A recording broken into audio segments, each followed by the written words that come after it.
Good morning, everybody. I, Dr. Amandeep, welcome you all. Today we will be discussing a particular chapter, that is selection of enterprise. This chapter is from the syllabus of entrepreneurship development.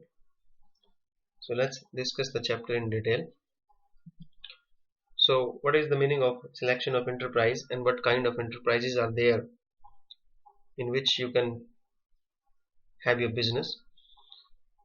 तो आपको एक जो business start करना होता है, आप किस तरह का बिजनेस स्टार्ट करना चाहते हैं और उसकी लीगल फॉर्म क्या होगी, ये बहुत ज़रूरी होता है। ये एंटरप्रेन्योरशिप के अंदर एक बहुत इंपॉर्टेंट डिसीजन है कि आप जो है वो बिजनेस अपना किस लेवल पे करना चाहते हैं। ऑल टाइम के अंदर क्या होता था, बिजनेस जो होता था कि वो सोल ट्रेड के फॉर्म में होता था, एक अकेला आदमी बिजनेस को संभाल रहा है। बट जब सिविलाइजेशन थोड़ी डेवलप हुई और जब ह्यूमंस की थोड़ी नीड्स बढ़ी तो बिजनेस जो है वो लार्ज स्केल पे होने लगा। लार्ज स्केल के बिजनेस में भी बहुत सारी प्रॉब्लम्स होती हैं, उसमें रिस्पॉन्सिबिलिटी ज़्यादा होती है, रिस्क ज़्यादा होता है, रिसोर्सेज भी आपको बहुत सावधानी से इकट्ठे करने पड़ते हैं। तो इन सब चीज़ों को देखते हुए अलग अलग तरह की बिजनेस ऑर्गेनाइजेशंस का जन्म हुआ। तो इस चैप्टर में हम ये देखेंगे कि कितने तरह की बिजनेस ऑर्गेनाइजेशंस जो हैं वो एंटरप्रेन्योर के लिए सूटेबल हैं और उनके डिफरेंट डिफरेंट एस्पेक्ट्स क्या हैं, कौन सी ऑर्गेनाइजेशन के क्या फ़ायदे हैं और क्या क्या नुकसान है। तो बिजनेस ऑर्गेनाइजेशन की कितनी फॉर्म्स हैं, तो फॉर्म की जब हम बात करते हैं तो this is mainly related with the ownership, कि कौन से फॉर्म के अंदर कौन सी ओनरशिप होगी। तो बिजनेस ऑर्गेनाइजेशन जो है वो इतने टाइप का हो सकता है। सबसे पहला है सोल प्रोप्राइटरशिप। सोल प्रोप्राइटरशिप के अंदर business is owned, managed and controlled by a single individual and he is also known the owner. So this is the oldest form of business organization. इसमें बिजनेस जो है वो single individual संभालता है, वही capital लगाता है, वही मैनेज करता है बिजनेस को और वही इसको चलाता है और वही रिस्पॉन्सिबल होता है प्रॉफिट या लॉस के लिए। तो इसके कुछ फायदे भी हैं।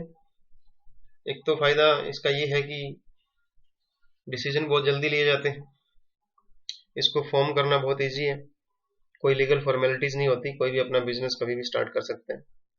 डिसीजन जो है वो बड़ी जल्दी लिए जाते हैं। कस्टमर के साथ पर्सनल टच रहता है, क्योंकि आपके जो कस्टमर्स होते हैं वो कम होते हैं और आपको पता होता है कि आपके कस्टमर्स कौन हैं, तो उसका बड़ा ही अच्छा कांटेक्ट होता है कस्टमर के साथ। और सेल्फ इंस्पायर्ड होता है, खुद से ही मोटिवेशन मिलता है, उसको पता होता है कि जो भी प्रॉफिट वो कमा रहा है वो उसकी जेब में आ रहा है। कंट्रोल बहुत अच्छा रहता है इस तरह के बिजनेस के अंदर, क्योंकि सब कुछ खुद ही संभाल रहे हो, सारे एम्प्लॉयज आपके अंडर काम कर रहे हैं और आप ही मैनेजर हो, आपको सब बातों का पता है। सीक्रेसी बहुत ज़्यादा होती है ऐसे बिजनेस में, सोल प्रोप्राइटरशिप में, क्योंकि आप जो भी कर रहे हो वो आप और बिजनेसमैन से छुपा के रखते हो, तो इसमें सीक्रेसी बहुत ज़्यादा है। और इसमें इंडिपेंडेंट लिविंग है, इसमें आपको एक अच्छी रिस्पेक्टेबल एक लिविंग मिलती है और जो किसी और के अंडर काम नहीं करना चाहते वो सोल प्रोप्राइटरशिप को चूज कर सकते हैं। इसके कुछ लिमिटेशंस भी हैं। एक तो ये है कि रिसोर्सेज बहुत लिमिटेड होते हैं, आपके पास जो पैसे हैं वो आपके खुद के जितने होंगे उतने ही आप लगाते हो। लाइबिलिटी अनलिमिटेड है, आपकी खुद की लाइबिलिटी रहेगी हमेशा, जितना भी पैसा आपने लगाया है वो सारे का सारा आपको ही बियर करना पड़ेगा अगर नुकसान होता है। और मैनेजमेंट नहीं कर सकते आप ढंग से, क्योंकि ट्रेडर जो है वो खुद ही मैनेज करने में लगा हुआ है, तो सारे के सारे लोग इतने अच्छे मैनेजर नहीं बन सकते कि वो संभाल लें, उसको बहुत सारी प्रॉब्लम्स आती हैं संभालने में। और इसमें कोई परमानेंट एग्जिस्टेंस नहीं है बिजनेस का, जैसे ही आपकी डेथ हो जाए अनफॉर्चुनेटली तो बिजनेस भी बंद हो जाएगा। और इसमें जो डिसीजन है वो काफ़ी जल्दी लिए जाते हैं, और जल्दी लेने का मतलब कि आप बिना कोई एडवाइस लिए आपको ही डिसीजन लेना है जो भी लेना है। तो ये सोल प्रोप्राइटरशिप का एक फॉर्म है। दूसरा है आपका पार्टनरशिप। अब सोल प्रोप्राइटरशिप में सिर्फ एक पर्सन होता है, he is the owner. Partnership में क्या है कि कई लोग मिल करके बिजनेस करते हैं ताकि दो या दो से ज़्यादा लोग जब एक एग्रीमेंट करते हैं एक बिजनेस करने का, और वो जब उसको चलाते हैं और उसके प्रॉफिट आपस में शेयर करते हैं, तो ये पार्टनरशिप कहलाता है। ये जो एग्रीमेंट जो आपस में करते हैं वो ओरल भी हो सकता है और रिटर्न भी हो सकता है, बट फिर भी किसी झगड़े से बचने के लिए हमेशा एग्रीमेंट रिटर्न में ले लेना चाहिए। तो एग्रीमेंट साइन करने के बाद पार्टनरशिप फर्म जो है वो एग्जिस्टेंस में आती है। ये जरूरी नहीं है कि आप पार्टनरशिप फर्म को रजिस्टर करवाएं, बट फिर भी अगर आप रजिस्टर करवा लेते हैं तो बहुत ही अच्छा रहता है, क्योंकि कुछ एक बेनिफिट आपको रजिस्ट्रेशन होने के बाद ही मिलते हैं। अब पार्टनरशिप फर्म जो है वो, इसमें क्या क्या होता है आपको, you are in BCom classes so you know it very well कि दो से ज़्यादा लोग होते हैं, इसमें एग्रीमेंट करना होता है, प्रॉफिट आप शेयर करते हो आपस में। बिजनेस जो है वो या तो सभी के द्वारा चला जाता है या फिर उनके उनमें से कोई एक सिलेक्ट हो जाता है, वो बिजनेस चलाता है। और इसमें जो आप पार्टनरशिप करते हो वो किसी बिजनेस प्रॉफिट कमाने के लिए करते हो, और ये जो बिजनेस आप कर रहे हो वो लीगल होना चाहिए। और इसमें पार्टनरशिप एक्ट 1932 अप्लाई होता है।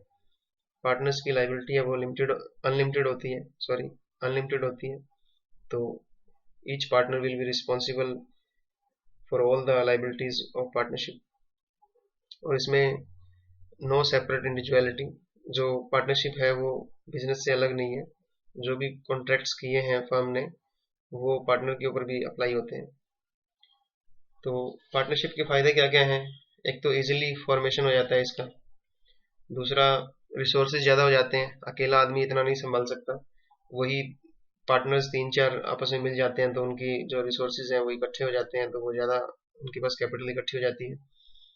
और डिसीजन मेकिंग जो होती है वो एक एक ग्रुप में हो रही है, तो इंडिविजुअली आप डिसीजन ले रहे थे, जल्दी में ले रहे थे, कोई सलाह नहीं ले रहे थे। इसमें क्या होता है कि अलग अलग लोग जो इनके पास अलग अलग एक्सपर्टीज है वो सारे के सारे एडवाइस देते हैं एक दूसरे को। तो बिजनेस के जो डिसीजन है वो मोर बैलेंस्ड होते हैं। मैनेजमेंट थोड़ी इफेक्टिव होती है इसके अंदर, क्योंकि हर एक पार्टनर को राइट होता है मैनेजमेंट के अंदर आने का, और वो अपने एक्सपीरियंस के अकॉर्डिंगली चीज़ों को हैंडल करता है। क्रेडिट फैसिलिटी आपको ज़्यादा मिलती है, लोन आपको इजीली मिल जाता है, क्योंकि इंडिविजुअल जो पार्टनर्स होते हैं उनकी कुछ रेपुटेशन होती है मार्केट में। और सीक्रेसी भी बनी रहती है कि आप जो कर रहे हो वो, जो आप जो भी आपके अकाउंट्स वगैरह है वो आपको पब्लिक को नहीं दिखाने होते। तो पार्टनर्स के बीच में बात रहती है और आपके अकाउंट्स भी बाहर नहीं जा रहे, और आप जो रिस्क है वो भी आपस में बढ़ रहा है। इसकी प्रॉब्लम क्या क्या है, लिमिटेशन क्या है पार्टनरशिप की? एक तो लाइबिलिटी अनलिमिटेड है। अनलिमिटेड का मतलब कि पार्टनर जो है वो, अगर फर्म अगर फेल हो जाती है तो जितने भी पैसे बनते हैं वो सारे के सारे उसको देने पड़ते हैं। रिसोर्सेज लिमिटेड रहते हैं। लिमिटेड रिसोर्सेज का मतलब है कि पार्टनर्स के पास जो कैपिटल है वही वो लेके आ सकते हैं, और यू नो ये जो लोग होते हैं वो अपने हिसाब से जितनी उनकी कैपेसिटी है वो उतना ले आते हैं, बस ज़्यादा आपको पैसे नहीं मिलते हैं। क्विक डिसीजन नहीं ले सकते आप, क्योंकि पार्टनर्स जो हैं वो आपस में बहुत ज़्यादा एडवाइस करते हैं, तो इससे डिसीजन लेने में देरी होती है। और आप ट्रांसफ़र नहीं कर सकते अपनी जो भी आपके पास जो आपका इंटरेस्ट है, जो भी आपकी जो ओनरशिप है वो आप किसी दूसरे पार्टनर को, दूसरे किसी नए आदमी को नहीं दे सकते, क्योंकि उसमें बाकी सब पार्टनर्स की आपको सहमति चाहिए। और सेपरेट इंडिविजुअलिटी नहीं है, मतलब कि जो दो पार्टनर्स जो हैं अगर वो दोनों की डेथ हो जाए तो बिजनेस भी बंद हो जाएगा। और बिजनेस, फर्म और पार्टनर दोनों अलग अलग नहीं है। जितना फर्म को नुकसान हुआ है वो सारे का सारा किसके ऊपर जाता है? पार्टनर्स के ऊपर। उसके बाद जो तीसरा जो टाइप ऑफ बिजनेस ऑर्गेनाइजेशन है वो है कोऑपरेटिव ऑर्गेनाइजेशन। कोऑपरेटिव का मतलब होता है, कोऑपरेटिव वर्ड आया कोऑपरेशन से, कोऑपरेशन का मतलब होता है working collectively. So cooperative organization का मीनिंग है कि एक ऐसी वॉलंटरी एसोसिएशन ऑफ पर्संस जो कि बिजनेस करते हैं, जिनका मेन काम अपने मेंबर्स को ही सर्विस देना होता है। तो इसमें क्या होता है कि कुछ मेंबर्स जो हैं वो इकट्ठे होकर के कुछ काम करते हैं ताकि अपने ही मेंबर्स को फ़ायदा हो सके। जैसे कि अगर आप देखोगे कि फार्मर्स जो हैं वो एग्रीकल्चर सोसाइटी बनाते हैं जिसमें सिर्फ फार्मर्स ही पार्टिसिपेट करते हैं, और कंज्यूमर जो है वो कंज्यूमर सोसाइटी का पार्ट बन सकता है। तो इसके करेक्टरिस्टिक्स क्या हैं कि एक तो ये है कि ये वॉलंटरी एसोसिएशन है। वॉलंटरी मतलब ये अपनी इच्छा से ही एक बनी हुई एसोसिएशन है, इसमें कोई ऊपर से कोई दबाव नहीं है। मेंबरशिप जो है सभी को ओपन रहती है, ये कोई ज़रूरी नहीं है कि कोई भी मेंबर बन सकता है, बट रिस्ट्रिक्शंस लगी होती हैं कि आप उसके मेंबर बनना अगर आपको चाहिए तो आप वो एक्टिविटी तो कर रहे हो कम से कम। जैसे कि अगर आप फार्मर एसोसिएशन बना रहे हो तो एटलीस्ट आपको फार्मर होना जरूरी है। कोऑपरेटिव ऑर्गेनाइजेशन के अंदर सबको इक्वल वोटिंग राइट्स होते हैं, one man one vote. Main काम जो होता है इसका सर्विस मोटिव होता है, मेंबर्स को सर्विस देना, उनको अगर पैसों की जरूरत है तो वो पैसे देना, उनको लोन देना, उनको जैसे फार्मर ऑर्गेनाइजेशन बना रखा है तो वो अपने फार्मर्स के लिए जो कृषि के यंत्र है उनको उपलब्ध करवाना, उनकी मार्केटिंग करना प्रोडक्ट्स की। तो प्रॉफिट इसका सेकंड ऑब्जेक्टिव है, सर्विस देना मेन ऑब्जेक्टिव है। स्टेबिलिटी ज़्यादा होती है कोऑपरेटिव सोसाइटी की, क्योंकि एक बार जब आपका रजिस्ट्रेशन हो गया तो आप जो है वो एक सेपरेट लीगल एंटिटी बन जाएगा, वो आपका जो आपका ऑर्गेनाइजेशन है। तो उसमें मेंबर आते रहते हैं जाते रहते हैं, तो वो ऑर्गेनाइजेशन चलती रहेगी। और डेमोक्रेटिक मैनेजमेंट होती है, वो जो मेंबर्स जो होते हैं वो डेमोक्रेटिक वे के अंदर उसको चलाते हैं। और एक मैनेजमेंट कमेटी बनाई जाती है जो कि अपने डिसीजन लेती है, और उसमें ये मैनेजमेंट कमेटी जो है वोटिंग राइट्स के अकॉर्डिंगली ही बनती है। और ये जो कोऑपरेटिव ऑर्गेनाइजेशन होता है ये कैश के ऊपर ज़्यादा चलता है, तो क्योंकि इसको प्रेफरेंस जो ये देता है वो कैश ट्रेडिंग को ज़्यादा देता है। रजिस्ट्रेशन जो होता है वो कंपलसरी होता है कोऑपरेटिव सोसाइटी के अंदर। अगर आप कोऑपरेटिव ऑर्गेनाइजेशन बना रहे हो तो उसके अंदर कोऑपरेटिव सोसाइटीज एक्ट 1912 लागू होता है, या फिर स्टेट कोऑपरेटिव सोसाइटीज एक्ट जो भी चल रहा है। तो एडवांटेजेस क्या क्या हैं कोऑपरेटिव ऑर्गेनाइजेशन के? एक तो बहुत इजीली फॉर्म हो जाता है, इसमें कोई भी एडल्ट जो कोई भी कुछ भी लोग मिल करके आपस में कोऑपरेटिव सोसाइटी बना सकते हैं और इसको रजिस्टर करवा सकते हैं। इसमें सबसे अच्छी बात है कि लाइबिलिटी जो होती है वो लिमिटेड होती है। लिमिटेड होने का मतलब कि आपने जितनी गारंटी दे रखी है बस आप उस तक ही लिमिट में रहोगे। पार्टनरशिप की तरह और इंडिविजुअल सोल प्रोप्राइटरशिप की तरह यूं नहीं है कि अनलिमिटेड लाइबिलिटी है इसके अंदर।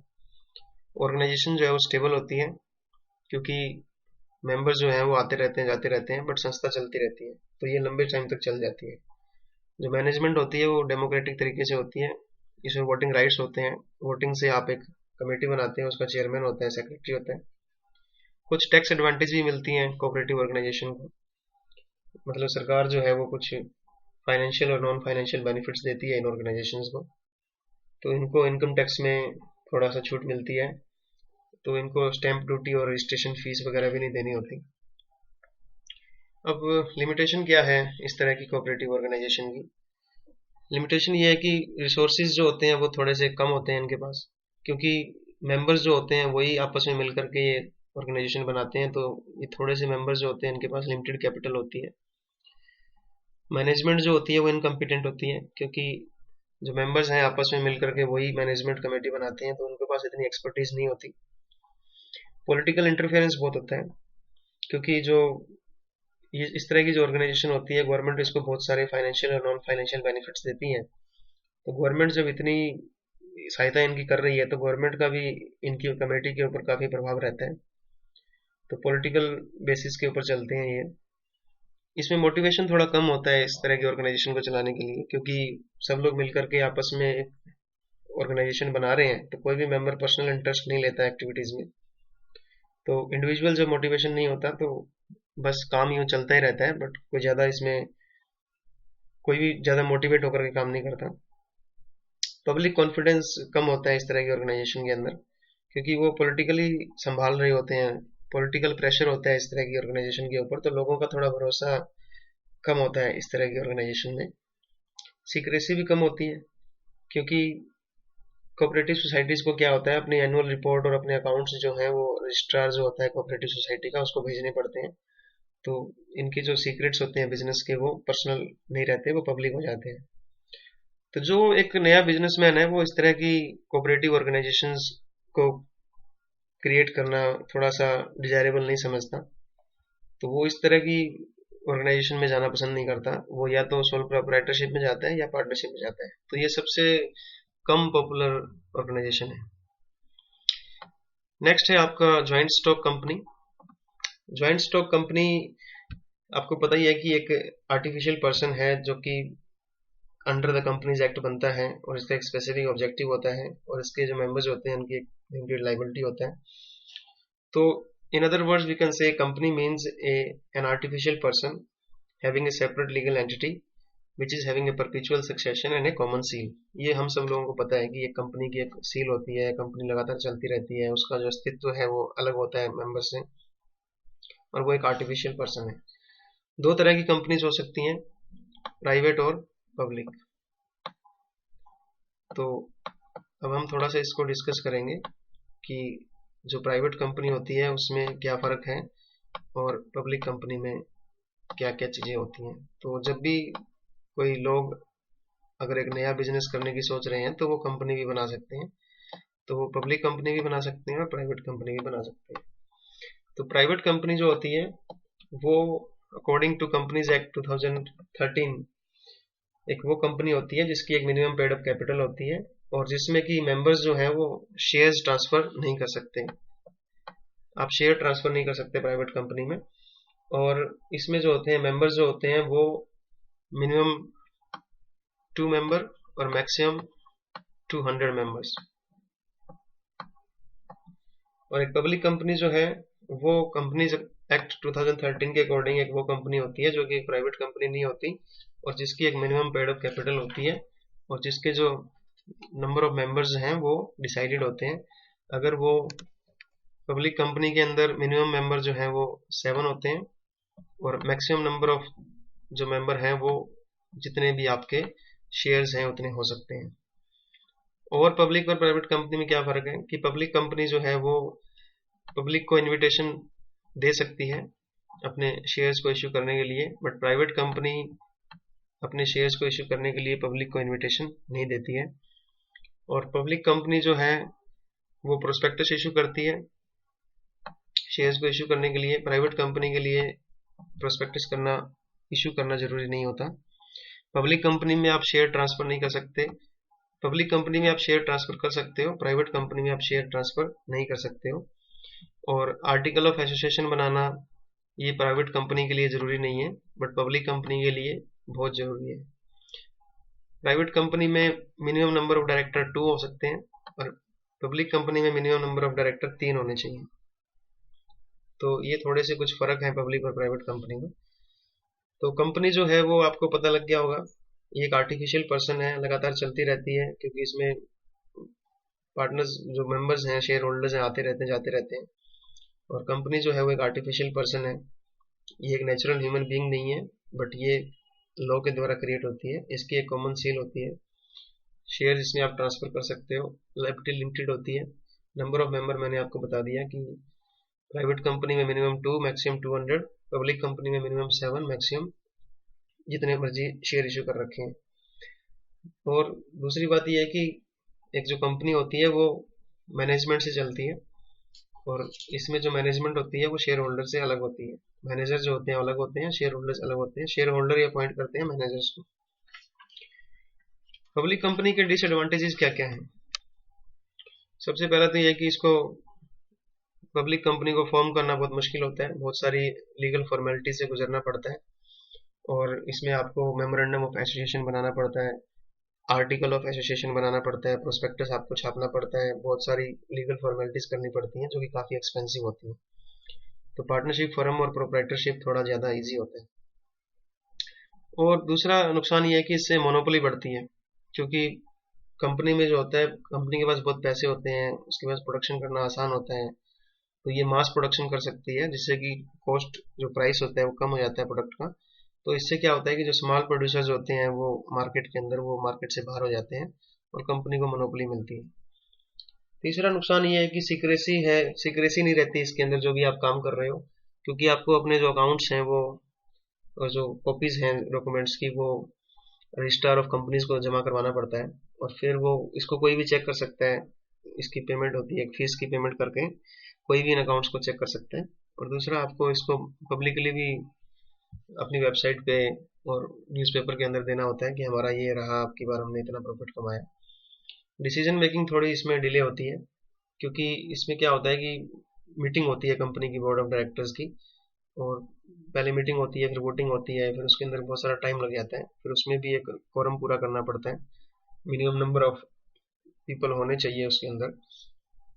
और इसमें क्या होता है कि कन्फ्लिक्ट भी रहता है इंटरेस्ट का, कि मतलब जो वेरियस ग्रुप्स होते हैं कंपनी के अंदर, उसमें डायरेक्टर्स अलग हैं, शेयर होल्डर्स अलग हैं, और मैनेजर अलग काम कर रहे हैं, इसमें वर्कर्स हैं, उनकी भी यूनियन बनी हुई है, जो डिवेंचर होल्डर्स हैं वो अलग गीत गा रहे हैं, प्रेफरेंस शेयर होल्डर्स अलग बोल रहे हैं, तो बहुत सारे झगड़े होते रहते हैं। तो अब हमने देख लिया कि 4 तरह की ऑर्गेनाइजेशन है। सोल ट्रेड जो अकेला बिजनेस करता है, पार्टनरशिप जिसमें पार्टनर्स होते हैं, कंपनी, और कोऑपरेटिव ऑर्गेनाइजेशन। अब इनमें इनका हम इवैल्यूएशन करते हैं कि कौन सी किस हिसाब से बढ़िया है। तो सबसे पहला जो पॉइंट है वो फॉर्मेशन का है कि इजीली कौन सी ऑर्गेनाइजेशन बन जाती है। तो सोल ट्रेड जो है वो सबसे इजी है बनाना, क्योंकि इसमें एक ही व्यक्ति होता है, वो इसको रजिस्टर करवाना जरूरी नहीं होता, तो वो अपना बिजनेस कभी भी स्टार्ट कर सकता है। पार्टनरशिप भी इजी है, क्योंकि इसके अंदर सिर्फ एक एग्रीमेंट की रिक्वायरमेंट होती है, पार्टनर्स आपस में एग्रीमेंट करते हैं और वो एक पार्टनरशिप फर्म बना लेते हैं। सबसे मुश्किल जो होता है वो होता है कंपनी का फॉर्मेशन, क्योंकि इसमें बहुत सारी फॉर्मेलिटीज को आपको करना पड़ता है। आर्टिकल ऑफ एसोसिएशन हो गया, मेमोरेंडम ऑफ एसोसिएशन हो गया, प्रोस्पेक्टस निकालना, फिर फीस वगैरह जमा करवाना, तो बहुत सारी फॉर्मेलिटीज करनी पड़ती है। और कोऑपरेटिव ऑर्गेनाइजेशन में भी कुछ लीगल फॉर्मेलिटीज होती हैं, आपको इसको रजिस्टर करवाना होता है। एक्ट कौन सा लगता है, which kind of act is applied. Sole trading में कोई एक्ट नहीं चलता, ये इसके अंदर आप अपना बिजनेस करते हो, कोई एक्ट आप फॉलो नहीं करते। पार्टनरशिप में इंडियन पार्टनरशिप एक्ट 1932 फॉलो करना पड़ता है। कंपनी के केस में कंपनीज एक्ट 2013, और कोऑपरेटिव सोसाइटी के केस में कोऑपरेटिव सोसाइटीज एक्ट 1912। रजिस्ट्रेशन करवाना सोल ट्रेडिंग में कोई जरूरी नहीं होता, आप डायरेक्टली बिजनेस स्टार्ट कर सकते हो। पार्टनरशिप में भी रजिस्ट्रेशन करवाना कोई रिक्वायर्ड नहीं है, बट आपको करवा लेना चाहिए, क्योंकि कुछ एक बेनिफिट्स जो है वो आपको रजिस्ट्रेशन के बाद ही मिलते हैं। कंपनी के अंदर और कोऑपरेटिव ऑर्गेनाइजेशन के अंदर रजिस्ट्रेशन करवाना कंपलसरी है। मेंबर्स की जो लाइबिलिटी है वो कितनी होती है। सोल ट्रेडिंग में तो अनलिमिटेड ही होती है, क्योंकि वही रिस्पॉन्सिबल है। पार्टनरशिप में भी अनलिमिटेड होती है, पार्टनर्स आपस में जितना भी फर्म जितना कमा रही है, नुकसान हो रहा है, वो सारे का सारा पार्टनर्स को भरना होता है। कंपनी में और कोऑपरेटिव के अंदर ये लिमिटेड होता है, जितने उसने शेयर ले रखे हैं या जितनी उसने गारंटी दी है उतने का ही उसको अगर नुकसान होता है तो ही will be liable only up to that particular amount for which he has given the guarantee, और what kind of shares he is having in the case of company. Member कितने होते हैं, मिनिमम और मैक्सिमम। सोल ट्रेडिंग के अंदर तो बस एक ही मेंबर होता है, वो खुद ही मालिक है, वो खुद ही मेंबर है, वो खुद ही चला रहा है, मैनेज कर रहा है, वो खुद ही उसको देखता भी है। पार्टनरशिप के अंदर मिनिमम 2, मैक्सिमम 50, और कंपनी के अंदर अगर पब्लिक कंपनी है तो मिनिमम 7, मैक्सिमम की कोई लिमिट नहीं है, जितने भी शेयर इश्यू करोगे वो सारे के सारे माने जाएंगे। प्राइवेट कंपनी में मिनिमम 2 और मैक्सिमम 200। कोऑपरेटिव सोसाइटी, अगर ये क्रेडिट कोऑपरेटिव सोसाइटी है तो मिनिमम 10, मैक्सिमम 100, और अगर ये क्रेडिट कोऑपरेटिव सोसाइटी नहीं है तो कोई रेस्ट्रिक्शन नहीं है नंबर ऑफ मेंबर्स पे। Transfer of ownership, sole trading में कोई रिस्ट्रिक्शन नहीं है, आप अपना बिजनेस किसी और को बेच सकते हो, ownership can be transferred very easily. Partnership में रिस्ट्रिक्शन रहती है, क्योंकि बाकी जो मेंबर्स हैं बाकी उनकी जो है वो परमिशन लेनी पड़ती है, और वो अगर परमिशन देंगे तभी आप ट्रांसफर कर सकते हो। पब्लिक कंपनी में कोई रिस्ट्रिक्शन नहीं है। पब्लिक कंपनी में क्या होता है कि शेयर्स इशू होते हैं, वो शेयर आप किसी को भी बेच सकते हो, share is the ownership. Private company में आप अपने ओनरशिप को ट्रांसफर नहीं कर सकते। कोऑपरेटिव ऑर्गेनाइजेशन में भी रिस्ट्रिक्शन रहती है, एक मेंबर किसी और को अपनी ओनरशिप ट्रांसफर नहीं कर सकता। स्टेबिलिटी, पार्टनरशिप फर्म और सोल ट्रेडिंग में स्टेबिलिटी नहीं है, क्योंकि जैसे ही अगर अकेले का बिजनेस है उसकी डेथ हो जाए तो बिजनेस वहीं बंद हो जाएगा। पार्टनरशिप फर्म में भी कोई स्टेबिलिटी नहीं है, क्योंकि 3-4 पार्टनर अगर हैं, वो अगर निकलते चले जाएं, आपस में झगड़ा हो जाए, उनमें से कोई दिवालिया हो जाए, उनमें से अगर कोई गलत एक्टिविटी कर रहा है, तो बहुत इजीली पार्टनरशिप फर्म जो है वो कानून के द्वारा उसको मिटाया जा सकता है। और अगर मान लो 3 पार्टनर हैं, तीनों की डेथ हो जाए तो वो पार्टनरशिप फर्म तो मिट जाएगी। तो कंपनी के केस में और कोऑपरेटिव ऑर्गेनाइजेशन के केस में स्टेबिलिटी ज़्यादा होती है, क्योंकि इनके जो मेंबर होते हैं वो ऑर्गेनाइजेशन से अलग होते हैं। मेंबर आते रहते हैं, जाते रहते हैं, पर ऑर्गेनाइजेशन चलती रहती है। सुटेबिलिटी ये सबसे इम्पोर्टेंट पॉइंट है, ये इस चैप्टर का जो है कंक्लूजन है कि कौन से इंडिविजुअल के लिए किस तरह का बिजनेस सही रहता है। अगर आप छोटे लेवल पे कोई बिजनेस करना चाहते हो तो सोल प्रोप्राइटरशिप सबसे बढ़िया है। अगर आपका बिजनेस का जो लेवल है मीडियम लेवल है, क्योंकि आपको रिसोर्सेज ज़्यादा चाहिए, आपके पास कैपिटल कम है, तो पार्टनरशिप सबसे बढ़िया रहती है। अगर आप लार्ज स्केल पे कोई बिजनेस करना चाहते हो तो आप कंपनी फॉर्म कीजिए, क्योंकि उसमें क्या है कि आप पब्लिक से पैसा मंगवा सकते हो। मीडियम और लार्ज स्केल के लिए आप कोऑपरेटिव ऑर्गेनाइजेशन को भी चूज कर सकते हो। अब पॉइंट आता है कि अगर आप एक एंटरप्रेन्योर हो और आपको ये डिसीजन लेना है कि अगर आप अपना बिजनेस स्टार्ट करना चाहते हो, तो ये जो different types of business organisations जो हमने डिस्कस किया है, इसमें से अगर आपको कोई एक ऑर्गेनाइजेशन चूज करनी हो कि आप इस लेवल पे जाकर के बिजनेस करना चाहते हो, तो आपको पता है कि 4 तरह के बिजनेस ऑर्गेनाइजेशन होते हैं, अभी हमने किए हैं: sole proprietorship, partnership, cooperative societies and company.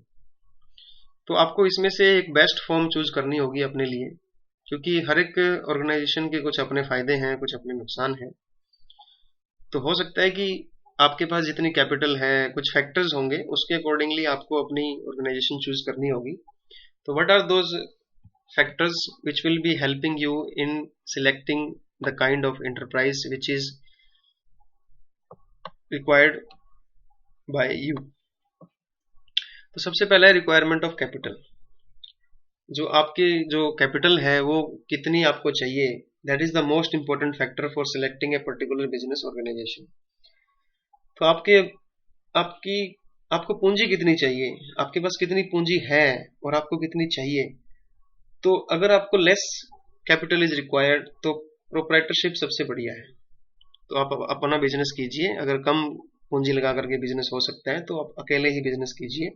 अगर ज़्यादा कैपिटल की रिक्वायरमेंट है तो पार्टनरशिप ऑर्गेनाइजेशन पे चले जाइए, और अगर बहुत ज़्यादा पैसे आपको चाहिए तो फिर कंपनी सबसे बेस्ट रहती है। रिस्क फैक्टर, आपको पता है कि एक नया आइडिया जब कोई एंटरप्रेन्योर लेके आता है तो उसको उस नए आइडिया को कन्वर्ट करने में बहुत सारा रिस्क लगता है। तो जो नया आइडिया होता है वो हो सकता है कि इतना अच्छा ना निकले, और इतना वो हो सकता है कि उसके रिजल्ट इतने शानदार ना हो। तो हर एक बिजनेस के अंदर मनी का रिस्क रहता है और टाइम का रिस्क रहता है। तो ये जो रिस्क है, अगर वो जो आइडिया है अगर वो ज़्यादा रिस्की है, अगर वो आइडिया फेल हो जाए, तो जो उसको स्टार्ट कर रहा है, दैट इज कॉल्ड एंटरप्रेन्योर, उसको सारे का सारा रिस्क लेना पड़ता है। तो आपको पता है कि एंटरप्रेन्योरशिप जो है, उद्यमिता जो है, एक नया बिजनेसमैन जो है, उसकी एक सबसे अच्छी कैरेक्टरिस्टिक्स ये होती है कि जो सारे का सारा रिस्क बेयरिंग जो होता है वो सारे का सारा किसको भुगतना पड़ता है, एंटरप्रेन्योर को। तो जब भी आप एक नया बिजनेस स्टार्ट कर रहे हो तो रिस्क को आपको ध्यान में रखना चाहिए। तो अगर ज़्यादा रिस्क है बिजनेस के अंदर तो कंपनी की जो ऑर्गेनाइजेशन है वो सबसे बेस्ट रहती है, और अगर रिस्क बहुत कम है तो फिर आप सोल प्रोप्राइटरशिप में जाइए या फिर आप पार्टनरशिप के अंदर चले जाइए। फॉर्मेलिटीज़ की अगर बात करें तो अगर आप फॉर्मेलिटीज़ को लेकर के आपको कोई प्रॉब्लम नहीं है, आप सारे के सारे स्टेप्स फॉलो करोगे, आपको सब ज्ञान है, आपको लॉ की अच्छी नॉलेज है और आप सारी की सारी फॉर्मेलिटीज़ कर दोगे, तो कंपनी के अंदर सबसे ज़्यादा फॉर्मेलिटीज़ होती हैं बनाने में। और अगर आप फॉर्मेलिटीज़ को लेकर के बहुत ज़्यादा अच्छा फील नहीं करते हो, आप फॉर्मेलिटीज से बचना चाहते हो, तो सोल प्रोप्राइटरशिप सबसे बढ़िया है। कंटिन्यूटी एंड स्टेबिलिटी की बात करें तो पार्टनरशिप फर्म और जो सोल प्रोप्राइटरशिप होती हैं वो सबसे कम स्टेबल होती हैं, और सबसे कम जो स्टेबल होती है वो प्रोप्राइटरशिप होती है, क्योंकि जिसमें अगर ओनर की डेथ हो जाए तो बिजनेस बंद हो जाता है। और थोड़ी सी ज़्यादा स्टेबिलिटी जो है वो पार्टनरशिप फर्म में रहती है। बट अगर लीगल पॉइंट ऑफ व्यू से देखें तो कंपनी के अंदर सबसे ज़्यादा स्टेबिलिटी होती है, क्योंकि company is different from its members आते रहते हैं, जाते रहते हैं, पर कंपनी चलती रहती है। टैक्स लाइबिलिटी की बात करें तो टैक्स लाइबिलिटी जो है वो सबसे ज़्यादा कंपनी के केस में होती है। कंपनी के ऊपर बहुत ज़्यादा टैक्स लगता है, क्योंकि कंपनी जो है वो डिफरेंट है, वो लार्ज स्केल पे बिजनेस करती है। तो सोल प्रोप्राइटरशिप पे और बिजनेस जो आपका पार्टनरशिप फर्म के अंदर जो होता है वो सबसे अच्छे रहते हैं, क्योंकि उनके ऊपर लेस टैक्स लाइबिलिटी लगती है। मैनेजरियल नीड्स की अगर बात करें कि आप कौन सा बिजनेस लेना चाहते हो, वो इस बात पे भी डिपेंड करता है कि अगर आप एक सिंगल इंडिविजुअल हो तो आपको लेस मैनेजरियल नीड्स हैं, क्योंकि आप अकेले ही संभाल लोगे उसके लिए। और अगर बिजनेस का स्कोप बहुत बड़ा है तो ज़्यादा लोग चाहिए उसके लिए, तो उसके लिए फिर पार्टनरशिप बिजनेस ठीक है। और अगर बहुत बड़े लेवल पे आप बिजनेस कर रहे हो, एक्सपर्ट चाहिए आपको उस बिजनेस को चलाने के लिए, क्योंकि अलग अलग डिपार्टमेंट बनते हैं, अकाउंट्स डिपार्टमेंट अलग होगा, एचआर अलग होगा, मार्केटिंग डिपार्टमेंट अलग होगा, तो इस केस में कंपनी ऑर्गेनाइजेशन ठीक रहती। फ्लेक्सिबिलिटी की अगर बात करो तो सोल प्रोप्राइटरशिप जो है वो सबसे ज़्यादा फ्लेक्सिबल होते हैं, क्योंकि इसके अंदर आप इसको क्विकली चेंज कर सकते हो और इसमें डिसीजन भी बहुत जल्दी ले सकते हो। You are the owner, you are the manager. Partnership firm और कंपनी ऑर्गेनाइजेशन जो है वो इतनी फ्लेक्सिबल नहीं होती और ये इतनी जल्दी चेंज भी नहीं हो सकती। इसके अंदर आपको बहुत रूल्स फॉलो करने पड़ते हैं। स्केल ऑफ प्रोडक्शन, अगर आप छोटे स्केल पे प्रोडक्शन कर रहे हो तो प्रोप्राइटरशिप ठीक है। अगर उससे भी थोड़े बड़े लेवल पे आप करना चाहते हो और आपके पास मॉडर्न टेक्निक्स हैं तो फिर आप पार्टनरशिप देख लो। और अगर आप बहुत बड़े लेवल पे करना चाहते हो और बहुत ज़्यादा मशीन्स का यूज़ करोगे, एक पूरे नेशनल लेवल इंटरनेशनल लेवल पे आप प्रोडक्शन करना चाहते हो, तो फिर कंपनी ठीक रहती है। सीक्रेसी अगर आप बना के रखना चाहते हो तो फिर प्रोप्राइटरशिप और पार्टनरशिप ठीक रहती है, क्योंकि आपको अपने अकाउंट्स वगैरह किसी को दिखाने नहीं होते। बट अगर सीक्रेसी आप मेंटेन नहीं रखना चाहते तो आप कंपनी और कोऑपरेटिव सोसाइटी बना सकते हो, क्योंकि इसमें सीक्रेसी नहीं होती, आपको अकाउंट्स अपने पब्लिक करने पड़ते हैं। नेचर ऑफ बिजनेस, अगर आप ऐसा बिजनेस कर रहे हो जिसमें कि पर्सनल अटेंशन की रिक्वायरमेंट होती है, पर्सनल स्किल उसके अंदर चाहिए, आपको जो कुछ आता है वो आप करते हो, तो इसमें प्रोप्राइटरशिप बढ़िया रहता है। और ऐसा बिजनेस जिसके अंदर पर्सनल अटेंशन नहीं चाहिए और पर्सनल स्किल का कोई काम नहीं है, आप सिर्फ पैसे लगा रहे हो और आप सिर्फ क्या कर रहे हो, बहुत सारे लोग इकट्ठे होकर के आप एक नया ऑर्गेनाइजेशन स्टार्ट कर रहे हो, तो कंपनी बढ़िया रहती है। एरिया ऑफ ऑपरेशन, अगर आप लोकल लेवल पे काम कर रहे हो तो प्रोप्राइटरशिप और पार्टनरशिप ठीक रहता है। अगर एरिया ऑफ ऑपरेशन आपका नेशनल और इंटरनेशनल लेवल पे है तो company is the best. Thank you for listening. If you have any queries please contact me.